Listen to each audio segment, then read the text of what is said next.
I'll never forget that Wednesday. Not because it was a day of any particular significance on the grand, cosmic calendar, but because it was the day my life, as I knew it, was cleaved in two. There was the life before the brightly colored sports car, and the life after. Wednesdays were supposed to be beige, a predictable, midweek plateau between the ambition of Monday and the promise of Friday. I'd come home from the firm, the scent of antiseptic office air still clinging to my suit, expecting the usual quiet, domestic chaos of our lives. Dinner with Sandra, a perfunctory conversation about our respective days, maybe a peaceful hour of television before the silent, orderly retreat to our separate sides of the bed. It was a life built on the sturdy, if unexciting, bedrock of routine. But life, I've learned, has a deep and abiding contempt for routine. When I stepped out of my sensible, dark gray sedan and saw it, my gut clenched with a primal, instinctual certainty that the bedrock had just fractured.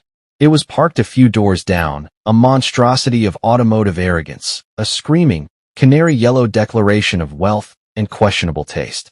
It didn't belong in our neighborhood of manicured lawns and muted-toned minivans. It was an alien artifact, a predator that had wandered into a field of placid, grazing herbivores. And then I saw her, my wife, my Sandra, stepping out of the passenger side of that car. A car that did not belong to me, or to her, or to anyone in our carefully curated social circle. She was wearing the red dress, the one I had bought for her anniversary last year, the one she knew, with an empirical certainty, made her look devastatingly, incandescently beautiful, the one I had told her was my favorite. And here she was, sliding out of this stranger's car while the driver, some smirking, handsome fool I vaguely recognized from the golf club, held the door open for her like she was royalty. For a split second, my mind, in an act of pure, desperate self-preservation, tried to reject the data. Asterisk, it's a mistake. A trick of the light. It's not her. Asterisk, but it was her. And the way she smiled, a slow, languid, satisfied smile, and nodded at him before turning and walking towards our house, it hit me not like a truck, but like a silent, implacable glacier, grinding my world into dust. I didn't move. I couldn't. It was as if the ground had turned to quicksand, swallowing me whole. I stood there, frozen by the side of my own car, and watched as she glided down the sidewalk. A line of our neighbors, the Millers and the Changs, were getting ice cream from the truck that jingled its infuriatingly cheerful tune at the end of the block. She passed them, her head held high, a queen moving through her adoring, or at least intimidated, subjects. She didn't just not care that they were watching. She looked pleased. A smug, self-satisfied smile was plastered on her face, an expression of pure, unadulterated triumph. And then, the cameras came out. The smartphones, raised in a gesture of feigned casualness. Neighbors, pretending to film their children eating ice cream, but their lenses were all trained on her, on the spectacle of her return. The whispers were a low, rustling sound, the sound of my life becoming a cautionary tale, a piece of neighborhood gossip to be savored and dissected over backyard fences. It wasn't until I saw her reach our front door and knock, a sharp, confident rap of her knuckles on the wood, that my mind snapped back into a semblance of focus. She was knocking. She didn't even have her keys. She was knocking on the door of her own home as if she were a guest, returning from some exotic, thrilling excursion. I didn't open it. I walked, my movements stiff and robotic, into the house through the garage and sat in my armchair in the living room. I gripped the worn leather of the arms so hard I thought the seams might split. My heart was a frantic, trapped bird, beating against the cage of my ribs. 1,000 questions, all sharp and painful, ricocheted through my brain. Asterisk, why didn't she have her keys? Why was she in his car? And why? Dear God, why did she look so damn pleased with herself? Asterisk. I heard the creak of the back door, the one that led from the patio into the kitchen. She had let herself in another way. My gut twisted. The soft click-clack of her heels on the tile floor was a countdown to a detonation I wasn't prepared for. Each step, closer, closer. And then her voice, a little too bright, a little too breathless, broke the silence. I'm so sorry, honey. It was a mistake. A mistake. The word was so small, so utterly, laughably inadequate for the scale of the devastation. A mistake was forgetting to pick up milk from the store. A mistake was leaving the laundry in the washer overnight until it soured. What she had done, there wasn't a word in the dictionary for it. It was a cataclysm. I looked at her as she stood in the doorway of the living room. All I could see was that red dress, a slash of crimson against the quiet beige of our lives. The image of her stepping out of that car, that smug, triumphant smile, replayed in my mind like a broken, torturous film reel. I wanted to yell. I wanted to scream. I wanted to demand answers, to tear the truth out of her. But the words wouldn't come. My throat was a desert. Instead, I stood up, my movements slow and deliberate, and walked past her, out of the room. I left her standing there, a beautiful, tragic statue in her perfect red dress, with her pathetic, inadequate word hanging in the air between us. That night, I didn't sleep. I paced the house, a ghost in my own home, while she slept, or pretended to sleep, in our bed. Every creak of the floorboards was an accusation. Every shadow held a memory of a time when I had believed in us, in our quiet, predictable, and now irrevocably shattered life. By the time the first, weak light of dawn began to seep through the blinds, I had made two decisions. One, I was not going to let her off the hook. This would not be swept under the rug. And two, I needed coffee. A lot of coffee. Because this was going to be a long and very bloody fight. When Sandra, a week later, her face a carefully constructed mask of contrition, suggested therapy, I laughed. It wasn't a sound of amusement.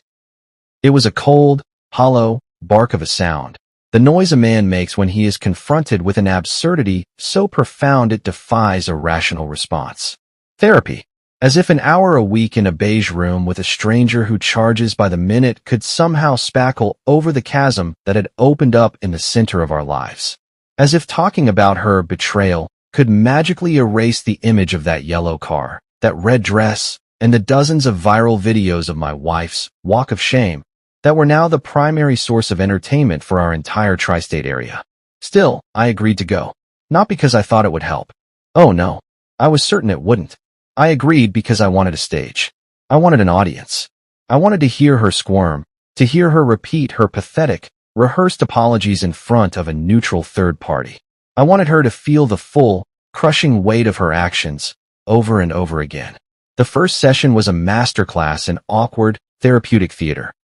The consultant, a man named Dr. John Williams with a kind, tired face and a collection of bland, inoffensive sweaters, tried to establish a calm, safe space. But I could tell from the moment I walked in, my face a stony mask of controlled fury, that he was not prepared for the payload I was about to unload. Sandra sat across from me, her hands clasped so tightly in her lap her knuckles were white. Her face was a fragile mosaic of guilt and a desperate, flickering hope. She looked like she was trying to piece herself back together after personally taking a sledgehammer to the foundations of our life.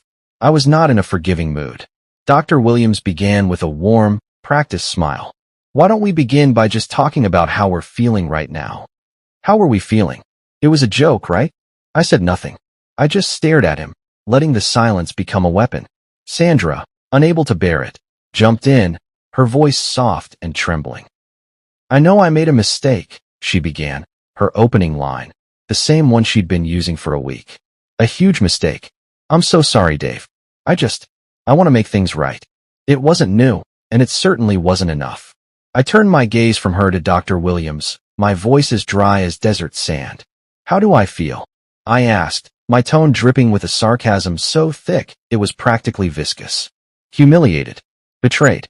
Furious. Enraged. Pick one. Or pick them all. I'm not particular. He nodded, a slow, thoughtful gesture, as if I had just presented him with a fascinating but solvable puzzle. Those are all very valid feelings, Dave. But the goal here is to find a way to work through them. Work through them? I leaned forward, the calm facade cracking for the first time. My voice rose. How?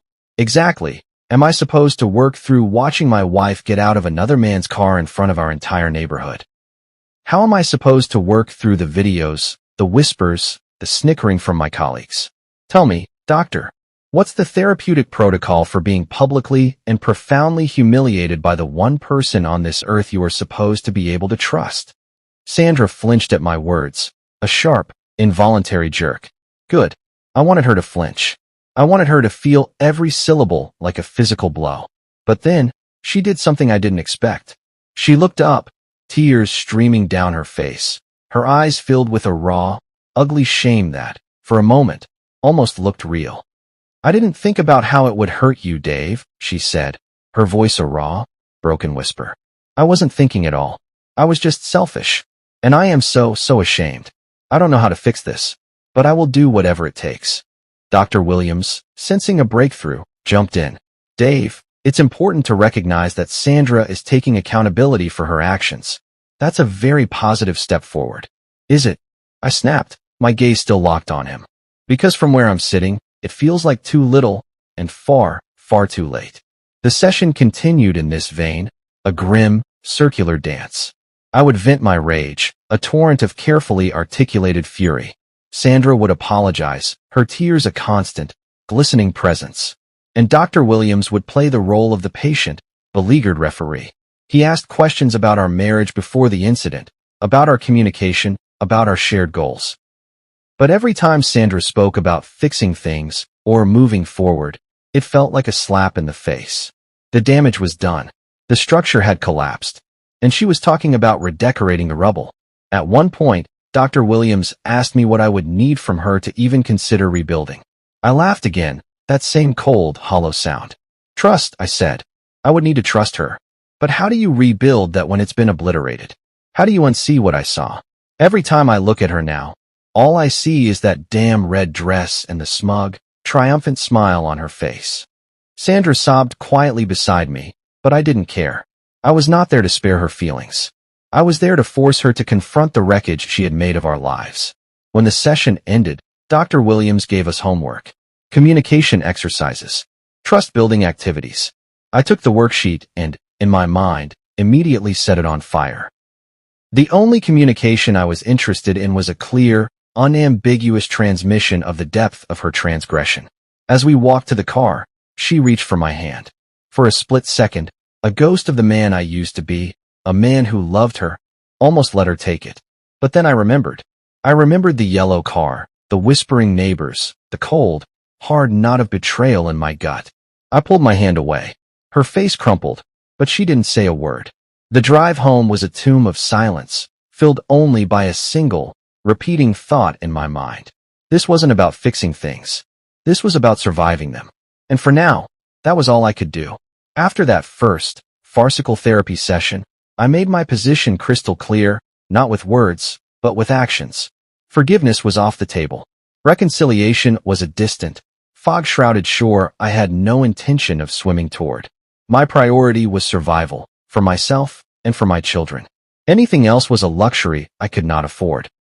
The moment we got home, I walked straight past Sandra, who was hovering in the living room with the wounded, expectant air of a kicked puppy, and went upstairs. If she was hoping for a post-therapy debrief, a heartfelt talk, a moment of connection, she was in for a rude awakening. That night, we slept in the same bed, a purely logistical decision born of a lack of spare rooms. But it was a battlefield. I hated it. Every rustle of the sheets, every soft breath she took, was an intrusion, a violation. When, in her sleep, she tried to scoot closer, an act of either habit or a subconscious plea for comfort, I got up and went to the couch. Lying there, staring at the familiar patterns the streetlights made on the ceiling, I made another decision. I would not pretend. I would not perform a version of normalcy for her comfort. She had burned the bridge, and she would have to contend with the ashes. The days that followed were a masterclass in cold, mechanical coexistence. We spoke only when absolutely necessary, our conversations stripped down to their bare, logistical bones. Sean's homework is on the table. What's for dinner? Anything beyond the functional was off limits. If the kids were in the room, I would force a thin, brittle civility. But the moment they were gone, the silence would descend again, a heavy, suffocating blanket. Sandra, to her credit, tried. She would linger in doorways, her eyes pleading for an opening, a crack in my armor. She would sit a little too close to me on the couch, as if proximity alone could somehow mend the fractured landscape between us. Once, she made my favorite meal, a complex, fragrant jollof rice with perfectly grilled chicken and sweet, caramelized plantains. The aroma, which had once been the scent of home, of comfort, was intoxicating. I ate 2 bites, then pushed the plate away. She watched me from across the table, her eyes brimming with a desperate hope. I let her watch. I let her sit in the silence. I let her stew in the undiluted consequences of her actions. I told myself this wasn't cruelty for cruelty's sake. This was self-preservation. Every time she made a gesture of peace, every time she tried to bridge the gap, I felt that familiar, hot rage bubbling up, threatening to boil over. So, I remained distant, detached, safe. But safety has its costs. The children noticed. Of course they did. They are not fools. Sean, our oldest at 12, began to ask the questions I was dreading. Why doesn't Dad talk to Mom anymore? Did you guys have a fight? I would deflect with vague, unsatisfactory answers, but I could see in his eyes that he knew. He knew something was fundamentally, terrifyingly wrong. One night, after dinner, he looked at me, his young face a mask of earnest confusion. You should apologize to Mom, he said. She looks really sad. The innocence of it, the sheer, heartbreaking simplicity of his worldview, almost broke me. Apologize to her. If only he knew. Carrie, our sweet, sensitive 7-year-old, had a different reaction. She became my shadow, clinging to me, constantly asking me to read her stories, to play games, to just be near. At first, I thought it was just a phase. But then I realized, with a fresh stab of pain, that she was afraid. Afraid that this new, cold, distant version of her father might, at any moment, disappear altogether. That realization cut deeper than any of Sandra's transgressions. My pain was now poisoning my children's lives. I tried to fake normalcy for them. But the anger was a constant, low-grade fever, always there, just beneath the surface. I couldn't laugh at their jokes with the same unburdened joy. I couldn't focus during family movie night. All I could see was that red dress, that yellow car, that smug, triumphant smile. At night, the bed remained a battlefield. If Sandra so much as turned toward me, I would get up and leave. I started wearing pajamas to bed, not for comfort, but as armor. A symbolic, cotton barrier. I wanted her to know, in no uncertain terms, that there was no intimacy here. No room for forgiveness. Not yet. And then there were the moments of weakness. In the dead of night, when the house was finally, truly silent, I'd find myself looking at her as she slept. She looked so peaceful, so vulnerable, the lines of stress and guilt erased from her face. Part of me, a ghost of the man I used to be, wanted to shake her awake, to demand answers, to scream until my throat was raw. Another part, an even more treacherous ghost, wanted to pull her close, to feel the familiar comfort of her body next to mine. I did neither. Instead, I would slip out of the room and go down to the garage, where the heavy punching bag I had bought years ago and rarely used now waited. It became my sanctuary, my confessor. With every punch, every grunt of exertion, I tried to beat the anger out of my system. It never worked, but it kept me from imploding. This was our new normal. A house filled with unspoken words, unspent love, and unhealed wounds. I didn't know how long we could sustain it. But one thing was certain. Sandra was going to have to work a hell of a lot harder if she ever wanted to earn back even a sliver of the man she had so carelessly thrown away. If I had thought Sandra's betrayal was the nadir, the absolute lowest point of this ordeal, I was sorely, laughably mistaken. What came next was a public crucifixion, and our entire neighborhood had been handed the nails and hammer. People, I've learned, love a scandal. And ours was a perfectly packaged, ready-for-consumption morality play. From the moment Sandra stepped out of that canary-yellow chariot of sin, it was as though our lives had become the hottest new reality show on the block. It started subtly, a curtain twitching as I walked to my car. A conversation that would die abruptly as I entered the break room at work. The guys at the office, my so-called friends, started treating me like a man with a contagious disease. The easy, profane camaraderie was gone, replaced by a thick, awkward silence and furtive, pitying side-eyes. One of them, a particularly dense specimen of humanity named Fred Smith, even had the audacity to leave a sticky note on my monitor. Asterisk cheer up, Dave. Plenty of fish in the sea. Asterisk that note, and the condescending pat on the shoulder that accompanied it, earned Fred a 2-week suspension after I politely, and very publicly, reminded him of our company's professional boundaries. With my fist. But the real, soul-crushing humiliation came from the videos. Oh yes, the videos. Some civic-minded citizen with a smartphone and a thirst for viral content, had recorded Sandra's entire, glorious walk of shame. It made the rounds on every local social media group, complete with pithy, devastating captions. Asterisk when you catch her coming home at 1 p.m. on a Wednesday. Asterisk and my personal favorite. Wifey belongs to the streets now. Reading the comments under those posts was like voluntarily bathing in acid. Then, the performance art began. I couldn't go outside without some form of public commentary. The local ice cream truck, a fixture of our quiet suburban life, became a rolling vessel of my shame. The driver, a man I had exchanged pleasantries with for years, would slow down as he passed my house, leaning out the window to yell, "Hey, cuckold, how's the missus?" One day, a group of teenagers, emboldened by their own lack of consequences, mimicked Sandra's walk from the video, complete with an exaggerated, hip-swaying strut. Their parents, standing nearby, just laughed. I clenched my fists and reminded myself that assaulting a minor, no matter how satisfying it might be in the moment, would not solve my problems. The worst part? Sandra seemed oblivious. Or maybe she was just a better actor than I had given her credit for. She continued her routines, running errands, picking up the kids from school, as if nothing had happened, her face a mask of serene indifference. Meanwhile, I felt like I had a giant, glowing target painted on my back. I started running at night, just to avoid the gauntlet of stares and whispers. Even then, I'd hear faint shouts from passing cars. Asterisk cheater's husband. How's that red dress treating you? Asterisk. The weight of it was unbearable. There was no escape. Not at home, not at work, not even at the grocery store. I would catch snippets of conversations in the checkout line. Asterisk, did you hear about Dave's wife? Can you believe she'd do that? Asterisk, they didn't even bother to whisper anymore. And the kids were not spared. Sean got into a fist fight at school after another student called his mother a name I will not repeat here. When I got the call from the principal, I felt a wave of helpless, impotent rage. How could I scold my son for defending his mother's honor when I, deep down, wanted to burn the whole world down for her lack of it? And Carrie, my sweet, gentle Carrie, started drawing our family. In every picture, I had a sad face. When I asked her why, she looked at me with her big, innocent eyes and said, "Because you don't smile anymore, Daddy." That simple observation hit me harder than any insult from a stranger. Sandra, finally grasping the scale of the social fallout, tried to fix it.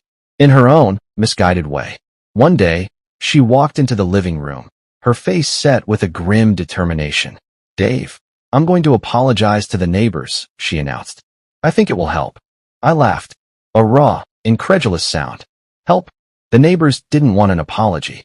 They wanted a show. And Sandra had already given them the performance of a lifetime. But she insisted. What followed was one of the most humiliating, and yet strangely cathartic, moments of this entire ordeal. Sandra, dressed in a plain, penitent t-shirt and jeans, went door to door. She apologized to every neighbor who would listen. Some slammed the door in her face. Others lectured her on the sanctity of marriage.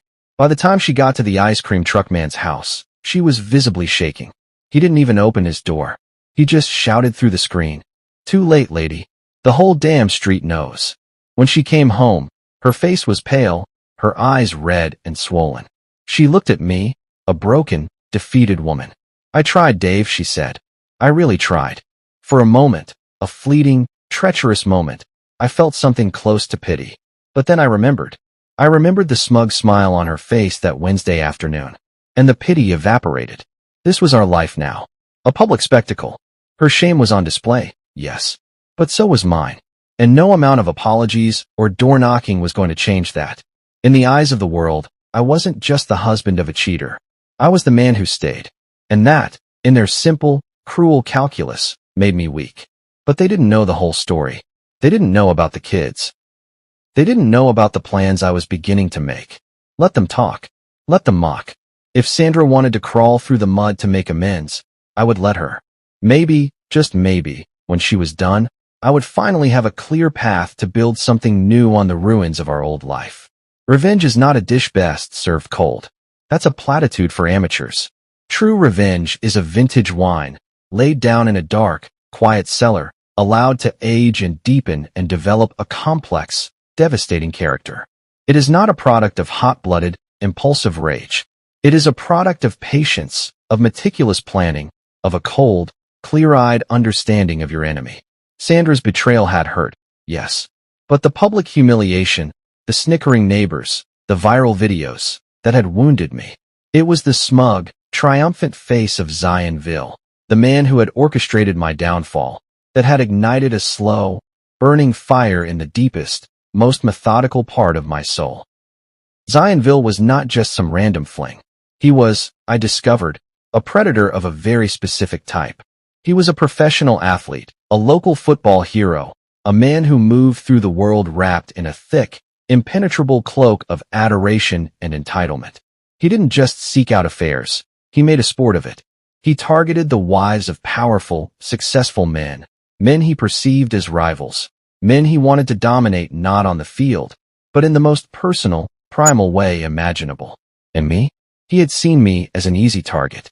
The quiet lawyer, the predictable husband, the weak gazelle, ripe for the taking. He had made a fatal miscalculation. It started with research. Late at night, while Sandra slept her restless, guilt-ridden sleep, I would sit in the dim, blue light of my office, the house a tomb of silence. I scoured the internet, a digital archaeologist, piecing together the story of Zionville. His social media was a monument to his own ego. Flashy cars, fawning women, an endless parade of self-congratulation. But it wasn't the pictures that interested me.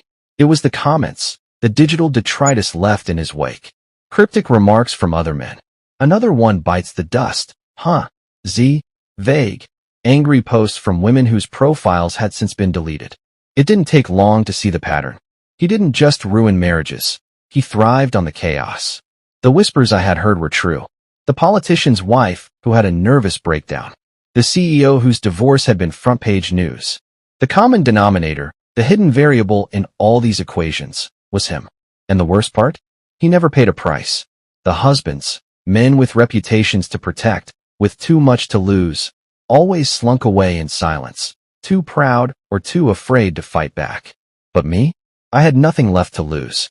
My reputation was already in tatters. My dignity was a joke. I was the perfect man to take him down. I knew a direct confrontation would be pointless. A man like Zion doesn't operate alone. He is surrounded by a Praetorian guard of sycophants, lawyers, and handlers. A fist fight in a parking lot would be a temporary, unsatisfying release. No, I needed something bigger. Something that would strip him of the very power he held so dear. His public image. I started with surveillance. I installed more cameras around our house, not just to monitor Sandra's comings and goings, but to establish a clear, documented pattern of my own life. My alibi. I needed to be unimpeachable. Then, the groundwork. I reached out to a few old contacts, men I could trust, men who owed me favors. A cop on the local force. A grizzled, cynical journalist with a nose for a good story. I fed them bits and pieces of what I had learned about Zion, carefully curated morsels of information, designed to pique their interest without revealing my hand. The journalist, in particular, salivated at the idea of a story that would tarnish the golden boy image of the city's biggest hero. All the while, Sandra was none the wiser. She saw my late nights in the office as a symptom of my brooding, my withdrawal. And perhaps they were. But I was also planning. Every tear she shed, every whispered apology, only hardened my resolve. She wanted to fix things? Fine. But our marriage would not be truly fixed until the man who had tried to destroy it was brought to justice.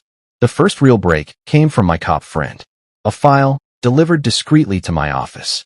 It wasn't much. A few traffic violations, a handful of noise complaints from late-night parties. But it was the locations that interested me. Exclusive nightclubs. Private hotels. The man had a routine, a pattern of behavior. He liked to flaunt his conquests, to be seen.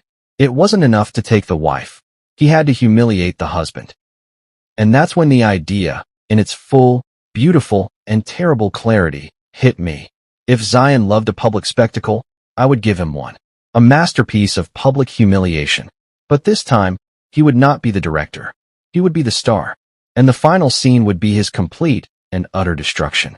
I didn't know exactly how it would play out yet, but I knew where it had to begin. The golf club. The place where he had met Sandra. The place where my nightmare had started. If there was one place I could get close to him, it was there. This wasn't just about getting even. This was about making sure he could never do this to anyone else, ever again. If a few bridges had to be burned in the process, so be it. I was ready to light the match. The golf club was where it had all started, a manicured, green and white stage for the first act of my life's demolition. And I knew, with a cold, clear-eyed certainty, that it would be the stage for the final act of his. It wasn't just a place for golf. It was a theater of power, a place where deals were made, egos were stroked, and reputations were made and broken. Every time I thought of that night, the night of the club's annual gala, the image would flash in my mind, sharp and vivid. Sandra, a vision in that damning red dress, laughing in Zion's arms as they danced. My fists would clench involuntarily, a phantom reflex of a rage I had long since learned to control. But this time, I was not returning to the lion's den as prey. This time, I was the one holding the leash. Stephen, one of the few friends who had stood by me, had convinced me to return. "You can't hide forever, Dave," he'd said. "You have to show them you're not broken." Maybe he was right. Or maybe I just wanted to be there to see the look on Zion's face when his world began to unravel. Sandra insisted on coming. "We need to show them we're united," she'd said, her voice a mixture of determination and fear. United. A funny word, coming from the woman who had single-handedly declared war on our union. But I let her come. Partly because I wanted her to bear witness to what I was capable of, and partly because I knew her presence at my side would be a sharper, more painful sting to Zion's ego than any punch I could throw. The moment we walked into the ballroom, the air, already thick with the scent of expensive perfume and quiet desperation, grew heavy with tension. Heads turned. Conversations stuttered and died. The whispers followed us like a cloud of invisible insects. I could feel their eyes on me, the weight of their pity and their morbid curiosity. I didn't flinch. I held Sandra's hand, not out of affection, but as a calculated, strategic move, and I knew it would burn Zion to his very core when he saw it. And he did see it. He arrived, as always, fashionably late, his entourage of sycophants trailing in his wake like pilot fish on a shark. His eyes scanned the room, and then they landed on us. I saw the smirk, that familiar, smug curl of his lips, but I also saw something else. A flicker of annoyance, of possessiveness. He started walking toward us, and I felt Sandra's hand tighten in mine. "Dave, let's just leave," she whispered, her voice trembling. "He's not worth it." But he was. Oh, he was worth every single second of what was about to unfold. "Evening, Northover," Zion said as he reached us, his voice a lazy, condescending drawl. He completely ignored Sandra. "Back for more, are we? How about I borrow your wife for a dance? You know, for old time's sake." A low murmur rippled through the crowd that had gathered to watch the spectacle.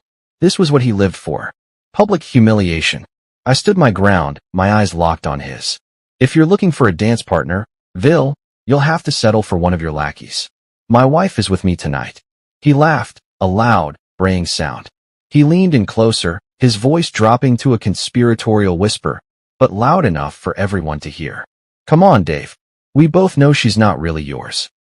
She's just keeping the seat warm until someone better comes along." That was it. My blood boiled. For a split second, the old, primal urge to deck him right there, in front of everyone, surged through me. But I didn't. I took a deep, steadying breath. This was not the moment to lose control. Before I could respond, Stephen appeared at my side, a solid, welcome presence. "Back off, Vil," he said, his voice a low, firm growl. "You've done enough damage." Zion laughed again, throwing his hands up in a gesture of mock surrender. All right. No need to get all protective. I'll leave the happy couple to their magical evening." He walked away, but I knew he wasn't done. He was waiting for his moment, just as I was waiting for mine. The night wore on, a tense, surreal performance. Sandra stayed close, her eyes darting nervously around the room. She was terrified. Good. And then, it happened. Zion, emboldened by several glasses of champagne, approached us again. This time, he didn't bother with the pretense of charm. "Let's settle this, Dave," he said, his voice a low, aggressive challenge. "Right here, right now? Or are you too scared to defend what's yours?" The room went silent. All eyes were on us. This was his arena. Public domination. But he didn't know the rules of the game had changed. I stepped closer to him, my own voice low, but carrying a new, unfamiliar weight of authority. I don't have to prove anything to you, Zion. But if you think you can keep pushing me, you're in for a very rude awakening. Before he could respond, 2 burly security guards, whom I had spoken to earlier in the evening, materialized on either side of him. The club's manager, a man who owed me a significant legal favor, was right behind them. Mr. Ville, the manager said, his voice cold and professional. We've had several complaints about your behavior tonight. I'm going to have to ask you to leave. Zion's face was a mask of stunned disbelief. He looked from the guards to the manager, and then to me. He had been outmaneuvered, outplayed. The crowd erupted in a flurry of whispers, their fascination shifting from my humiliation to his. He had overplayed his hand. And now, the tables were turning. As the guards escorted a sputtering, furious Zion toward the exit, I turned to Sandra. Her eyes were wide, a mixture of fear, relief, and something else. Something that looked, for the first time in a very long time, like respect. Sandra's path to redemption began the very next morning, not with a grand, dramatic gesture, but with a quiet, hesitant offering. I was in the kitchen, nursing a mug of black coffee, staring into the middle distance where the ghost of the previous night's small victory still lingered. I didn't know what she had planned, and frankly, I wasn't sure I cared. The showdown at the golf club had been a necessary move in a much larger game, but it hadn't magically healed the wound at the center of my life. She entered the kitchen quietly and placed a plate of perfectly scrambled eggs and buttered toast in front of me. I made your favorite, she said, her voice soft, trembling slightly. I didn't respond. The gesture was nice, but it was just eggs. It didn't erase the red dress, the yellow car, the public humiliation. Still, I ate them. They were good. I wouldn't give her the satisfaction of telling her so. Later that day, she approached me again, her face a mask of nervous resolve. Dave, she began. I know I can't take back what I did, but I want to try to make things right. I'm going to do whatever it takes to show you I'm sorry. I leaned back in my chair, my arms crossed. And how, exactly, do you plan to do that? She hesitated, then took a deep breath. By starting with the people I've hurt. Our neighbors. Our kids. You. I need to own what I've done. Even if it humbles me. Even if it humiliates me. Her word surprised me. Humiliates me. This was a new variable. Sandra was not a woman who embraced humility. She was a woman who curated her life, who managed her public image with a ruthless efficiency. The idea of her voluntarily submitting to humiliation was intriguing. Part of me, the cynical, wounded part, doubted she would follow through. But another part, the part one didn't want to admit existed, was curious. The next day, her campaign of atonement began. She sat our children down and explained, in the simplest, most brutal terms she could manage, that she had made a mistake. Mommy hurt Daddy, she said, tears in her eyes. And I am so sorry for the pain I've caused our family. Sean, at 12, understood more than I thought. So, you're not leaving us, he asked, his voice small. Sandra pulled him into a hug, sobbing, assuring him she was not going anywhere. Carrie just climbed into my lap, her tiny arms wrapping around my neck. Don't be sad, Daddy, she whispered. We're still a family. And then, she faced the neighborhood. She made a list. Every neighbor who had been a witness. Every person whose whispers had followed me like a cloud of biting insects. One by one, she knocked on their doors. I didn't watch, but I heard the reports later. Some, surprised by her raw courage, forgave her. Others slammed the door in her face. The ice cream truck man, my personal tormentor, didn't even open his door. Too late, he barked through the screen. You made your bed, now lie in it. She came home that night, her face pale, her shoulders slumped. I thought it would help, she said, her voice a raw whisper. But it didn't. They still hate me. It's not about them, Sandra, I said, the words surprising even myself. It's about us. Her eyes widened, a flicker of hope. Then what can I do, Dave? Tell me. I'll do anything. I didn't have an answer. I didn't know what she could do to fix the unfixable. But seeing her try, really try, was something. Over the next few weeks, she kept at it. She cleaned the house. She made dinner. She started joining me on my late-night runs, jogging silently beside me, not for conversation, but for a shared, penitent communion. And then came the ultimate act of self-flagellation. One evening, I heard the familiar, infuriating jingle of the ice cream truck. I stepped outside to see Sandra, on her hands and knees, crawling down our driveway. She was wearing a makeshift sandwich board, a piece of cardboard on which she had written, in thick black marker, asterisk, I was wrong. Please forgive me, asterisk. The neighbors were stunned. Some laughed. Some gasped. Several filmed it on their phones. I stood on the porch, a spectator at my wife's bizarre, public penance, torn between a cold, satisfying anger and a new, unwelcome pity. She crawled all the way to the end of the driveway, to where I stood. She looked up at me, tears streaming down her face, her knees raw and dirty. I'll do whatever it takes, Dave, she said. I mean it. I didn't know what to say.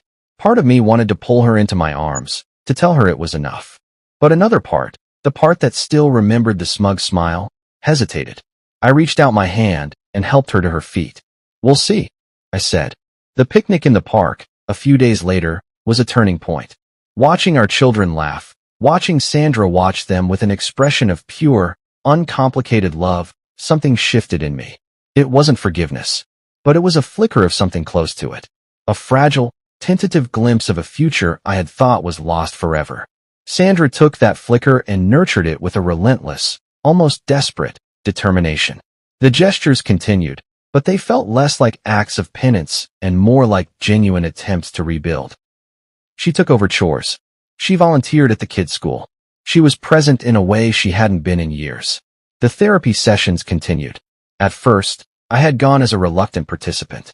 But now, I found myself opening up, confronting the pain head-on. In one session, Dr. Williams asked me what I wanted. I want to trust her again, I said, the words a raw, honest admission. But I don't know if I can. Sandra, sitting beside me, took my hand.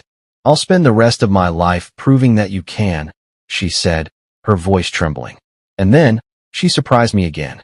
I've signed us up for a couples retreat, she announced one evening. A weekend, in a secluded cabin, with workshops and exercises and conversations we had been avoiding for months. I wanted to say no, but something in her eyes, a look of desperate, unwavering hope, stopped me. The retreat was intense. It was uncomfortable. It was brutal. We talked. We really talked. I told her everything. The depth of the humiliation. The rage. The pain. And she listened. She didn't make excuses. She didn't defend herself. She just listened, and she cried, and she apologized. By the end of that weekend, something had fundamentally shifted. It wasn't forgiveness, not yet. But it was a path. A way forward. I saw her not as the woman who had betrayed me, but as a flawed, broken human being who was desperately, heroically, trying to make amends. When we returned home, things felt different. Lighter. The kids felt it too. Their laughter began to fill the house again. One night, after we had put them to bed, Sandra turned to me. Thank you, Dave, she said softly, for giving me another chance. I know I don't deserve it, but I promise I will not let you down. I didn't respond with words. Instead, I reached for her hand and squeezed it. It wasn't a promise. It wasn't absolution, but it was the closest I had come to forgiveness. And in that moment, for the first time in a very long time, it felt like enough. The path to healing was not a straight line. It was a rugged, winding trail. But for the first time, it felt like we were finally walking it together. And for the first time in a very long time, I felt a glimmer of hope.